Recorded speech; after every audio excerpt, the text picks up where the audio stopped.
Hello every one. So welcome നമ്മുടെ YouTube ചാനലിലേക്ക് എല്ലാവർക്കും ഹൃദയം നിറഞ്ഞ സ്വാഗതം. സോ എല്ലാവരും എന്തെടുക്കണോ, സുഖമായിട്ടിരിക്കണോ? എൻ്റെ ഒരു പേഴ്സണൽ എക്സ്പീരിയൻസ് ജസ്റ്റ് ഒരു ഒന്ന് ഷെയർ ചെയ്യുന്ന വിചാരിച്ചിട്ടാണ് ജസ്റ്റ് ഞാൻ ഇന്നിപ്പം വീഡിയോയിലേക്ക് വന്നിരിക്കുന്നത് കേട്ടോ. കൃപാസന സംബന്ധമായിട്ടുള്ള വീഡിയോ തന്നെയാണ് ആക്ച്വലി. സോ ഇന്നത്തെ ഒരു ദിവസം ഞാനൊരു പേഴ്സണൽ എക്സ്പീരിയൻസോട് കൂടി ഒരു കാര്യം പറഞ്ഞ് ഷെയർ ചെയ്യുന്ന വിചാരിച്ചിട്ട് ആണ് വന്നിരിക്കണേ. നമ്മുടെ യൂട്യൂബ് ചാനലിൻ്റെ കീഴിൽ കുറേയധികം പേര് ഈ കടബാധ്യതയെക്കുറിച്ച് മെസ്സേജ് അയക്കാറുണ്ട്. ലൈക്ക് ഒത്തിരി ചേട്ടാ ഇങ്ങനെയാണ്, അല്ലെങ്കിൽ കടബാധ്യത ഒത്തിരി ഉണ്ട്, അതിനുവേണ്ടി പ്രാർത്ഥിക്കണം കേട്ടോ. അത് കട അടയ്ക്കാൻ ബുദ്ധിമുട്ടായിട്ട് നിൽക്കുന്ന ഒരവസ്ഥയിലാണ്, അപ്പം എന്ത് ചെയ്യണമെന്ന് അറിയില്ല, അങ്ങനെ പറഞ്ഞിട്ട് കുറേ മെസ്സേജൊക്കെ വിടാറുണ്ട് ഒത്തിരി ആൾക്കാർ. ഈ ഇന്നലെയും കൂടെ ഒരു പയ്യൻ വിട്ടിട്ടുണ്ടായിരുന്നു. സോ അപ്പോൾ നമ്മൾ ഒത്തിരി പേർക്ക് ഇങ്ങനെ കടബാധ്യതകളുള്ളവർ, അല്ലെങ്കിൽ പൈസയെ സംബന്ധമായ കുറച്ച് പ്രശ്നങ്ങളുള്ളവരൊക്കെ ആയിരിക്കും അല്ലേ. അപ്പം അല്ലെങ്കിൽ കടം അടയ്ക്കുന്നതിന് വേണ്ടിയിട്ടുള്ള ഒരു മാർഗം കിട്ടാതെ കൃപാസനത്തിൽ ഉടമ്പടിയൊക്കെ എടുത്തിട്ട് ചിലരൊക്കെ ഉടമ്പടി എടുത്തിട്ടും കിട്ടാത്തൊരവസ്ഥയിലൊക്കെ നിൽക്കുന്ന കുറേയധികം പേര് കടബാധ്യത ഓഫ് കോഴ്സ് അറിയാം, എല്ലാവർക്കും അറിയാവുന്ന ഒരു കാര്യമാണ്. എല്ലാവരും കടബാധ്യതകളുള്ളവരൊക്കെയാണ്, അല്ലെ കുറച്ചെങ്കിലും ഉള്ളവരൊക്കെയാണ് എല്ലാവരും തന്നെ. ഇതൊരു പേഴ്സണൽ എക്സ്പീരിയൻസ്, എൻ്റെ ഒരു പേഴ്സണൽ എക്സ്പീരിയൻസോട് കൂടി ഒന്ന് കാര്യങ്ങൾ വിശദീകരിക്കാം എന്ന് വിചാരിച്ചിട്ടാണ് ഞാൻ ഇന്ന് വന്നിരിക്കുന്നത്. ഞാൻ എൻ്റെ കൃപാസനത്തിൻ്റെ രണ്ടാമത്തെ ഉടമ്പടി എടുക്കുമ്പോഴും ആദ്യത്തെ ഉടമ്പടി എടുക്കുമ്പോഴും വെച്ച ഒരു നിയോഗമായിരുന്നു ഈ കടത്തിൻ്റെ കാര്യം. സോ മോസ്റ്റ്ലി ആദ്യത്തെ ഉടമ്പടിയിലാണ് ഞാനത് മെയിനായിട്ടും ഒരു പ്രാർത്ഥന നിയോഗമായിട്ട് വെച്ചിരുന്നത്. രണ്ടാമത്തെ ഉടമ്പടി ആയപ്പോഴത്തേക്ക് എൻ്റെ ആ കാര്യം നടന്നു കിട്ടിയിരുന്നു. അപ്പോൾ അതിനെക്കുറിച്ച് ജസ്റ്റ് ഒന്ന് ഷെയർ ചെയ്യാമെന്ന് വിചാരിച്ചിട്ടാണ് ഞാനിപ്പോൾ വന്നിരിക്കുന്നത്. ഓക്കെ. ആദ്യത്തെ ഉടമ്പടി എടുക്കുന്ന സമയത്ത് ഞാൻ 6 നിയോഗങ്ങളിൽ വെച്ചതിൽ ഒരു നിയോഗം എനിക്ക് കുറച്ച് കടം ഉണ്ടായിരുന്നു ആക്ച്വലി. അത് ലൈക്ക് KSFE-യിലായിരുന്നു അതിൻ്റെ ഉണ്ടായിരുന്നത്. അപ്പം ഞാൻ എൻ്റെ കാര്യങ്ങളിപ്പം ഞാൻ മോസ്റ്റ്ലി എല്ലാ സാമ്പത്തികമായ ഇടപാടുകൾ, ഇപ്പം വീട്ടിലത്തെ കാര്യങ്ങളാണെങ്കിലും ചേച്ചിമാരുടെ കല്യാണത്തിൻ്റെ കാര്യങ്ങളൊക്കെ ആണെങ്കിലും ഞങ്ങളെല്ലാവരും കൂടെ ചേർന്ന് എല്ലാ കാര്യങ്ങളും അപ് ടു ഡേറ്റ് ആയിട്ട് കൊണ്ടുപോകാറുണ്ട്. മീൻസ് എല്ലാവരുടെയും കൂടെ ഒരു സഹകരണം, എൻ്റെ മാത്രം ഒരു മിടുക്കൊന്നും അല്ലായിരുന്നു, എല്ലാവരുടെയും കൂടി ഒരു സഹകരണത്തിലാണ് ഞങ്ങൾ വീട്ടിലെ സാമ്പത്തിക ഇടപാടുകൾ എല്ലാവരും ഞങ്ങൾ ഒന്നിച്ചറിഞ്ഞിട്ടായിരുന്നു കാര്യങ്ങൾ ചെയ്തുകൊണ്ടിരുന്നത്. അപ്പം ഈ ഒരു സമയത്ത് മീൻസ് ഞങ്ങൾക്ക് അച്ചാച്ചൻ്റെ ഹോസ്പിറ്റൽ കേസും ചേച്ചിയുടെ കല്യാണമൊക്കെ ഒന്നിച്ച് വന്ന സമയത്ത് കുറച്ച് സാമ്പത്തിക ബുദ്ധിമുട്ട് ഒന്നിച്ചുണ്ടായി കഴിഞ്ഞ സമയത്ത് ഒരു ചെറിയ ലോണൊക്കെ എടുക്കേണ്ടതായിട്ടൊക്കെ വന്നിരുന്നു. അപ്പം അങ്ങനെ ആണ് സാമ്പത്തികമായിട്ട് കുറച്ച്, അത് വലിയൊരു എമൗണ്ട് ഒന്നും അല്ല കേട്ടോ, ടു ബി വെരി ഓണസ്റ്റ്. അത് കുറച്ചൊരു, നമ്മൾ സാധാരണ കടം എന്നൊക്കെ പറയുമ്പോൾ വലിയ എമൗണ്ടുകളാണ്. ബട്ട് അങ്ങനത്തെ വലിയ എമൗണ്ടുകളല്ലെങ്കിൽ കൂടിയും ഒരു 5 ലക്ഷം രൂപയെ താഴെ നിൽക്കുന്ന രീതിയിലുള്ള കടങ്ങളായിരുന്നു എൻ്റെ കടങ്ങൾ. അതിൽ കുറേയധികം പൈസ അടച്ചു പോയിരുന്നു. ബട്ട് ഒരു ടൈം വന്നു കഴിഞ്ഞപ്പം ജോലിയുടെ പ്രശ്നങ്ങൾ കൊണ്ടും തന്നെയല്ല, വരുമാനം കുറച്ച് കുറഞ്ഞതിൻ്റെ പേരിൽ കുറച്ച് എന്താ പറയുക, കുറച്ച് കുടിശ്ശികയൊക്കെ അങ്ങനെ വന്ന് കിടന്നൊരു ഇതായിരുന്നു.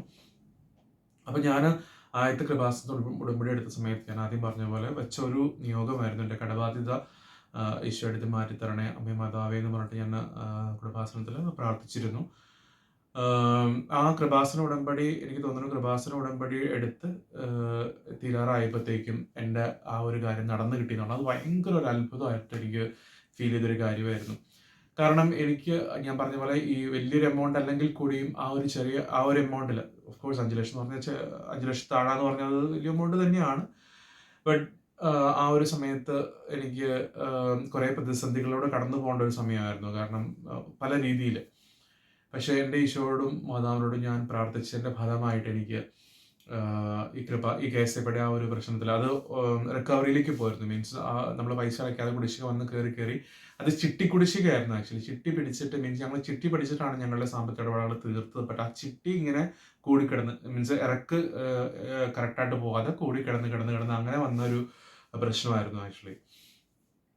എന്നിട്ട് എനിക്ക് ആകെ ടെൻഷനായി. കാരണം ഇങ്ങോട്ട് പോരുന്ന സമയമൊക്കെ കാര്യങ്ങൾ നടന്നുകൊണ്ടിരിക്കുകയാണ്. അപ്പം കുറേ ടെൻഷനാണ്. എനിക്ക് ഉത്തരവാദിത്തങ്ങൾ കുടുംബത്തിൽ തീർത്തിട്ട് പോകണം. മീൻസ് ഒരു രീതിയിലും ഒരു ഉത്തരവാദിത്തം അവിടെ ഉണ്ടാവരുത്, ഒരു എല്ലാം ഫിനിഷ് ചെയ്തിട്ട് പോകണം എന്ന് എൻ്റെ വലിയൊരു ആഗ്രഹമായിരുന്നു. കാരണം ഞാൻ മാത്രമേ ഉള്ളൂ. അപ്പോൾ പിന്നെ അച്ഛനും അമ്മച്ചിയോ അതിൻ്റെ പുറകെ ഓടി നടക്കാമെന്നൊക്കെ പറഞ്ഞുകൊണ്ട് വലിയ കഷ്ടപ്പാടായിരുന്നു. അപ്പം ഞാൻ ഈശോയോട് പ്രാർത്ഥിച്ചിരുന്നു, എൻ്റെ ഈശോയെ ഞാൻ പോകുന്നതിന് മുന്നേ ആയിട്ട് എൻ്റെ ഈ കടങ്ങളൊന്ന്, മീൻസ് ഈ ഒരു കടങ്ങളെന്നല്ല, ഈ ഒരു കടം അതൊന്ന് തീർക്കണേന്ന് ഞാൻ ഇങ്ങനെ ഈശോയോട് പ്രാർത്ഥിച്ചിരുന്നു. അതുപോലെ മാതാവിനോടും കൃപാസനത്തിൽ ഞാൻ പ്രാർത്ഥിച്ചിരുന്നു. അതിൻ്റെ ഫലമായിട്ട് ആ പ്രാർത്ഥനയുടെ ഫലവും ഈശോനെ അനുഗ്രഹിച്ചതിൻ്റെ ഒക്കെ ഒരു വലിയൊരു കരുതലും ഒക്കെ ആയിട്ട് ആ KSFE-യുടെ അദാലത്ത് എറണാകുളത്ത് ഹെഡ് ഓഫീസിൽ വെച്ചിട്ട് നമ്മുടെ എറണാകുളത്ത് ഹെഡ് ഓഫീസിൽ വെച്ച് നടത്തി. അതിൽ ആ പറഞ്ഞ എമൗണ്ടിൽ നിന്ന് എനിക്ക് ഒത്തിരി പൈസ കുറച്ച് കിട്ടി. എനിക്ക് ഒരു ചെറിയ എമൗണ്ടിൽ ആ ഒരു കാര്യം വൺ ടൈം സെറ്റിൽമെൻറ്റിലൂടെ ക്ലോസ് ചെയ്യാൻ പറ്റി. വലിയൊരു കാര്യമായിരുന്നു അത്. കാരണം അത്രയും വലിയൊരു എമൗണ്ട് മീൻസ് ആ ഒരു എമൗണ്ട് വലിയൊരു എമൗണ്ട് അല്ലെങ്കിൽ കൂടിയും ആ ഒരു എമൗണ്ട് ഒന്നിച്ചടയ്ക്കാനുള്ള സാമ്പത്തിക സ്ഥിതിയിലല്ലായിരുന്നു ഞാനപ്പോൾ. പക്ഷേ ദൈവത്തിൻ്റെ വലിയൊരു ഇടപെടലായിരുന്നു. ആ സമയത്ത് 12,000 പേരോളം ഉണ്ടായിരുന്നു എറണാകുളത്ത് വെച്ച് മീറ്റ് ചെയ്തതിൽ. അതിൽ അങ്ങനെ വന്നതിൽ കുറച്ച് പേർക്ക് ഇത്രയും എമൗണ്ടിലേക്ക് കുറച്ച് കിട്ടിക്കൊണ്ട് അവർ അദാലത്തിൽ ഞങ്ങളെ വിളിച്ചു. അദാലത്തിൽ വിളിച്ച് ഞാൻ പോയി അദാലത്ത് അറ്റൻഡ് ചെയ്തു. അങ്ങനെ പൈസ എനിക്ക് ഒരുപാട് കുറഞ്ഞ് കിട്ടി. ആ പൈസ ഞാൻ അടച്ച് തീർത്തിട്ട് ആണ് എനിക്ക് ഇങ്ങോട്ട് പോരാൻ പറ്റി. എല്ലാ കാര്യങ്ങളും തീർത്തിട്ട് എനിക്ക് ഇങ്ങോട്ട് പോരാൻ പറ്റി. അപ്പം ഞാനിത് പറഞ്ഞതിൻ്റെ കാരണം, എൻ്റെ പേഴ്സണൽ എക്സ്പീരിയൻസ് പറഞ്ഞതിൻ്റെ കാര്യം എന്ന് വെച്ചിട്ടുണ്ടെങ്കിൽ, നമ്മളുടെ ഓരോരുത്തരുടെയും കുടുംബങ്ങളിൽ പല രീതിയിൽ കടബാധ്യതകളുണ്ട്, കടത്തിൻ്റെ ബുദ്ധിമുട്ടുകൾ. അറിയാം, നമുക്ക് പൈസ കയ്യിലില്ലെങ്കിൽ ഒത്തിരിയേറെ ബുദ്ധിമുട്ടുകൾ നമുക്ക് മാനസികമായിട്ടും അല്ലെങ്കിൽ ഈ കുടുംബപരമായിട്ടൊക്കെ ഉണ്ടാവാം അല്ലേ. അല്ലെങ്കിൽ നമുക്കൊരു മെൻ്റലി സ്ട്രെസ്സൊക്കെ ഉണ്ടാകുന്ന കാര്യമാണ് നമുക്ക് സാമ്പത്തിക ബുദ്ധിമുട്ടുകൾ ഉണ്ടാകുന്ന സമയത്ത്. പ്രത്യേകിച്ച് ഒരു വലിയ എമൗണ്ടൊക്കെ ആയി വെച്ച് അങ്ങനെ ഒത്തിരി പേര് കഷ്ടപ്പെടുന്നവർ നമ്മുടെ യൂട്യൂബ് ചാനലിൽ ഫോളോ ചെയ്യുന്നുണ്ട്. അതനുസരിച്ചാണ് അവർ എനിക്ക് മെസ്സേജ് വിട്ടത്.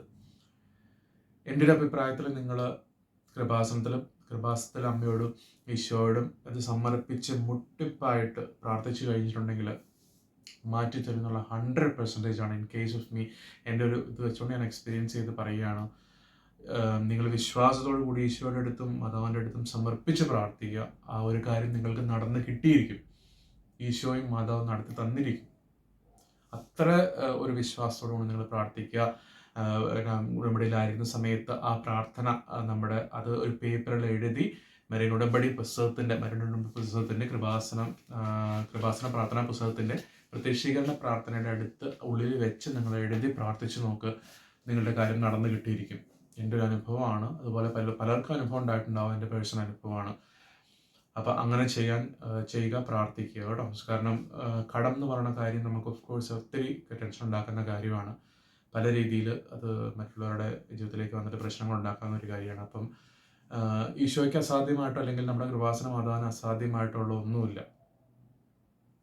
വിളിക്കുന്നവർക്ക് ഈശോ സമീപസ്ഥനാണ്. അതുപോലെ മാതാവ് കരഞ്ഞ് പ്രാർത്ഥിക്കുക. ഈശോയുടെ മുന്നിലേക്കും മാതാവിൻ്റെ മുന്നിലേക്കും നമ്മുടെ കടബാധ്യതയെ വിട്ടുകൊടുത്തുകൊണ്ട് നമ്മൾ പ്രാർത്ഥിക്കുക. നിങ്ങൾക്ക് അതിനുള്ള ഉത്തരം ദൈവം തന്നിരിക്കും. Thank U.